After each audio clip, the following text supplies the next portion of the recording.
warahmatullahi wabarakatuh.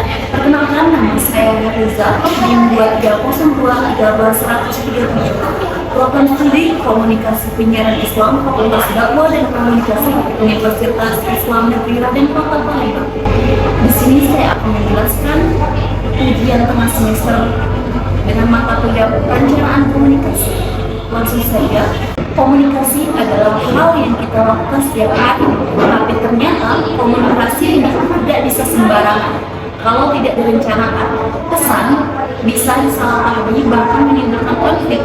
Maka dari itu pentingnya bagi kita memahami yang disebut perencanaan komunikasi, yaitu proses menyusun strategi sebelum menyampaikan pesan supaya informasi sampai dengan tepat dan sesuai tujuan. Kemudian latar belakang perencanaan komunikasi. Perencanaan komunikasi dibutuhkan karena satu, adanya program dari organisasi, lembaga atau pemerintahan yang harus disampaikan secara sistematis. Yang kedua, membentuk atau menjaga citra positif pihak yang menyampaikan. Yang ketiga, agar masyarakat sadar bahwa tidak semua informasi yang diterima itu benar. Ini disebut sebagai convert responsibility. Yang keempat, untuk memanfaatkan software atau media digital seperti SIMAK agar komunikasi lebih efektif. Komunikasi yang baik tidak cukup hanya menyampaikan pesan, harus ada perencanaan agar tidak menimbulkan multitafsir, terutama negara berkembang. Sistem komunikasi sering berubah, tergantung dana dan belum sistematis. Negara-negara seperti ini juga sering menghadapi ketimpangan informasi atau informasi flow, di mana arus informasi tidak seimbang antara negara maju dan berkembang. Kemudian, sejarah dan informasi flow. Perencanaan komunikasi mulai diperhatikan sejak tahun 1970-an. Saat itu, negara berkembang seperti India yang dipimpin India Candi menyuarakan bahwa informasi dari negara maju terlalu dominan dan tidak adil. Inilah yang disebut information flow, yaitu arus informasi yang berat sebelah, kadang tidak akurat dan sering merugikan citra negara yang berkembang.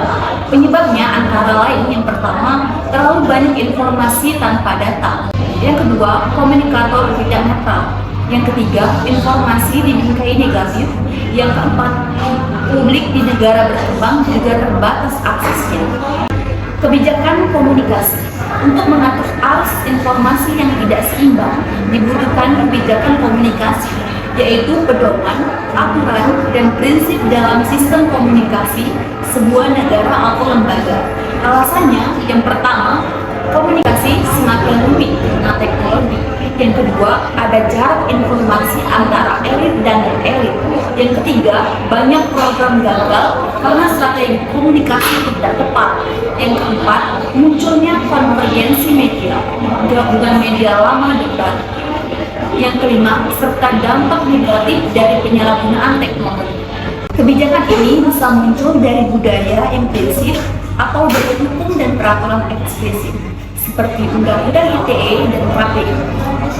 Jenis perencanaan komunikasi. Perencanaan komunikasi terdiri dari dua jenis utama. Yang pertama, perencanaan strategis.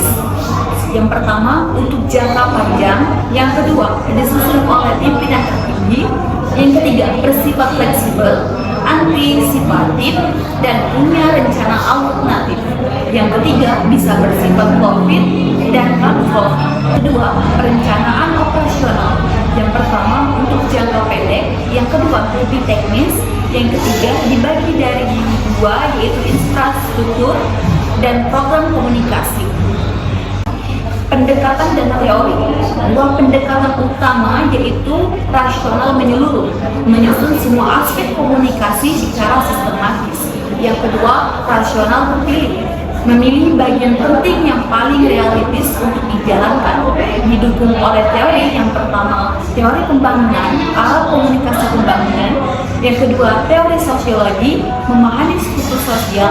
Yang ketiga, teori komunikasi, menyusun strategi menyampaikan. Yang keempat, teori organisasi, melihat lembaga sebagai penggerak atau sasaran program. Hakikat perencanaan komunikasi. Perencanaan komunikasi memiliki 5 hakikat. Yang pertama, sebagai proses menyusun strategi berdasarkan analisis dan tujuan. Yang kedua, sebagai sistem menyatu dengan rencana nasional lainnya. Yang ketiga, sebagai teknologi mengikuti perkembangan media digital. Yang keempat, sebagai aktivitas ekonomi memperhatikan efisiensi sumber daya. Yang kelima, sebagai evaluasi menilai keberhasilan dan melakukan perbaikan.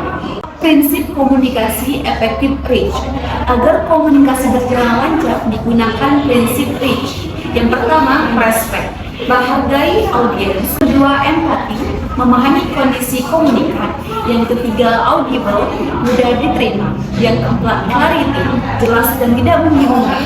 Yang kelima, humble, terbuka dan tidak merasa paling benar. Dari penjelasan tadi, kita bisa simpulkan bahwa perencanaan komunikasi sangat penting untuk mendukung keberhasilan suatu program atau pesan. Dengan perencanaan yang matang, kita bisa menyampaikan informasi lebih tepat, efektif, dan berdampak. Terima kasih telah menyimak penjelasan ini. Saya akhiri. Wassalamualaikum warahmatullahi wabarakatuh.